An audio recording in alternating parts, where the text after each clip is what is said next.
A man is still on the run tonight after a deadly shooting near the Auburn University campus. That's when they say a man approached them, pointed a gun, and demanded cash. Spokane police tell us they're responding to a standoff at a home in the 23,000 block of North Crescent Road. We'll have more on the Dirty Dash in just a bit, but first, Danielle, how's the weather shaping up for Father's Day? People are going to be frantically grabbing these items tomorrow. They've got everything from sweet potato fries, mango ginger chutney, pot stickers. Heck, they've even got chicken shumai. Pangos was saying he felt like a little kid in front of the TV. Can't help but like the guy. He's been such a great sport all year long. It's hard to believe that we're just weeks away from summer, but here we are, sun and snow in the month of June. Oh, I love my mom. Mom, if you're watching, love you. You're great. It was funded by both state and federal money.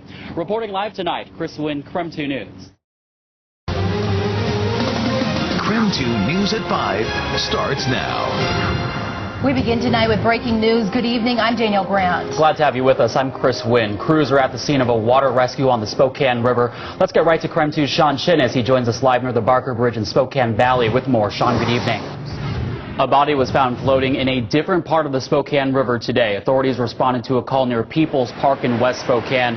Rescue teams are still working to retrieve that body. We're working to gather more details on this story, and we'll bring you those developments online at KREM.com. And now to news out of North Spokane. Investigators are trying to figure out what sparked an apartment fire this afternoon. The call came at around 3:30 near the intersection of Addison and Montgomery. When crews arrived, they could see smoke coming from the windows. The Red Cross tells us that 29 units have been affected. They're now working to provide assistance to those tenants. Luckily, no one was hurt. Well, a beautiful Mother's Day across most of the inland Northwest. Members of the University of Idaho football team are mourning the loss of one of their own. Wide receiver Ken McRoyle was killed early this morning at a house party in Los Angeles. The 22-year-old senior was shot in the upper body and taken to an area hospital where he was pronounced dead. Authorities do not believe the incident to be gang-related. Coach Rob Akey called McRoyle's death a devastating loss for the Vandal family. McRoyle played in 8 games for Idaho last season, catching 6 passes for 35 yards. He transferred from El Camino Junior College last year. Lewiston police arrested a man who could be connected to multiple burglaries. Detectives arrested Isaac Rorick for narcotic-related charges on Friday. And yesterday, investigators executed a search warrant on a storage unit belonging to one of his associates. They were able to recover thousands of dollars worth of stolen property. Police tell us that Rorick will be charged with burglary and 9 counts of felon in possession of a firearm. He's currently being housed in the Nez Perce County Jail. And new details out of King County tonight. The sheriff's office has arrested 2 people in connection with the body found in the trunk of a burning car. The body of Denise Grigsby was discovered last Sunday. Deputies say the 39-year-old woman was placed in the trunk after she died from a blow to the head. The 2 people are considered persons of interest in the case. Court records show that both of them have extensive criminal backgrounds. A gruesome discovery in Mexico today. Heavy rain and flooding has caused chaos in central China this weekend. Many homes and crop fields have been damaged by high winds and torrential rain. More than 80,000 people were forced to evacuate in the Hunan province alone. At least 3 people were killed when a bridge collapsed from the weight of sand and mud sent downstream by a river. As Vladimir Putin's first week back in the Kremlin drew to a close today, thousands of protesters staged a walk through Moscow to demonstrate their opposition to his presidency. Protesters have adopted a new strategy of the People's Walk, moving from one place to another about the Russian capital.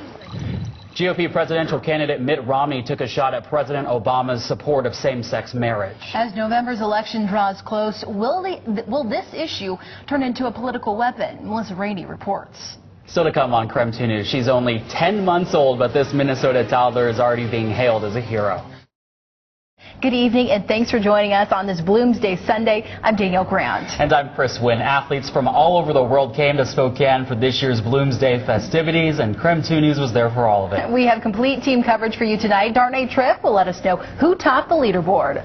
Plus, the dreaded Doomsday Hail poses challenges to runners every year.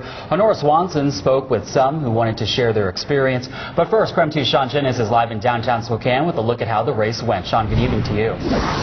Sean, thanks for that live report. Well, 53,278 people registered to race Bloomsday this year, but those figures didn't beat the record of more than 61,000 set back in 1996. Bloomsday officials are still crunching the numbers to determine how many people actually crossed the finish line. If you'd like to see your Bloomsday finish, just head over to krem.com. We posted scenes from the finish line throughout the entire race. Just click on the featured video link and search for your time period. Well, many people were hoping to scratch Bloomsday off their bucket list, but for one group, it was just another day at the office. Yes, we're talking about the runners in this year's elite and wheelchair divisions. Doomsday Hill has a reputation for being a little difficult. Runners often say it's the hardest part of the race. It is the hardest part of the race. Conditions outside were great for today's race. Danielle, please tell us the weather will continue to be great. You asked. Start of the work week. I deliver. Yes, beautiful conditions. When you have a lot of athletes all in one place, there's bound to be a ton of water involved. With the warm weather, organizers were hoping to keep runners hydrated without making too much of a mess. 5 water stations were set up throughout the course, and all of the cups used were recyclable. Some Bloomsday runners needed a little care from medics standing by. As you can see there on your screen, 7 medical tents throughout the course were stocked with supplies. A team of ER nurses from Holy Family and Sacred Heart were on hand to assist any injured runners. Some of those racers even had to be taken to the tents by wheelchairs or gurneys. Medics say a lot of the tents were more active this year than last. The right pair of shoes are obviously a runner's best friend, but each year a lot of people like to take it to another level. Runners were decked out in different costumes. There were ballerinas, food condiments, even a group dressed up as cereal boxes. Athletes say it's a good way to get noticed in the crowd. It kind of breaks that social barrier where people are more willing to come up to you and talk to you, and helps it makes it more of a social event. As you can see there, the race certainly provides a great excuse to wear your Halloween costume in May. We'd like to see all your crazy Bloomsday outfits and any of your Bloomsday pictures too. You can send them to us at pics@krem.com or post them to our Krem 2 Facebook page. So to come on tonight's broadcast, we'll introduce you to a woman who's raced in all but one Bloomsday.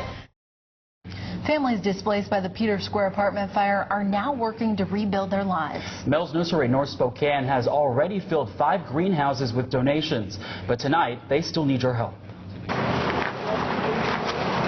Inside this North Spokane greenhouse, a community unites in the wake of tragedy. And I saw all the pain and tears of sorrow yesterday, but it's so wonderful to see tears of joy today. For the scores of people who have dropped off necessities, this couple is among those who desperately need them. 9s. Doesn't anyone try them? You don't have any shoes.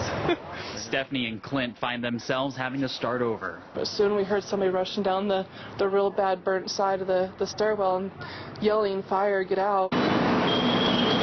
For many of the neighbors, seeing the destruction at Peter Square was just too much for them to bear.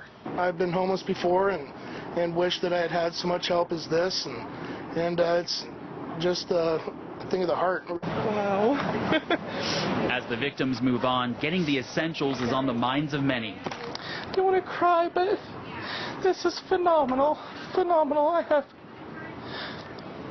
My heart is so full of gratitude. Employees at Mel's Nursery have been blown away by the support. I didn't think that this many people would help 22 families that are out of their apartments. Stuffed animals that typically provide comfort will now find new souls to soothe in the coming days. Families trying to rebuild their lives, one shirt, one shoe, one box at a time. Thank you. I'm a victim. So Are you? Oh, okay. Yesterday, they were strangers. Things will get better. Things will get better. Today, these newfound friends embrace. You're all in our prayers. Okay? Thank you. All right, you be careful. Thank you. Banding together, but knowing they have to let go. Volunteers tell us they're good on clothes. The focus now turns to collecting items like towels and blankets, as well as household appliances and furniture for the families. Hello. Carson Leaders isn't your average kid. I get literally marriage proposals every single week. With support from his family, this 10-year-old heartthrob is turning heads. And he's doing it through social media sites like YouTube. And he's up to 102 countries. And I just find it amazing that the internet connects the world and that adults and children are able to listen to people's music from across the country. It's just amazing. Carson Carson recently surpassed 1 million views on the website. It was actually one of his inspirations that helped him reach the milestone. Keith Urban posted this video of Carson and his brother Jackson covering his song For You on his official Facebook page.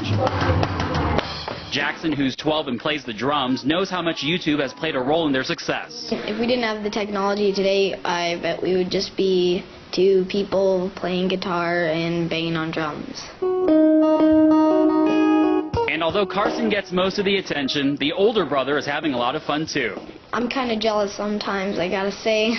All the girls are like, ooh, I like him and stuff. So finally I got in a video and then I ended up getting some, so it's kind of even. All kidding aside, the boys make a pretty great team. Carson considers himself pretty blessed. And so I've been playing around half of my life. And early on I realized that I had a huge talent and gift from God. And as for that Justin Bieber-like hairdo of his, I would like to shave and just but my mom is like, absolutely no, no. touching people's hearts one song at a time. Reporting outside of Spokane, Chris Nguyen, KREM 2 News.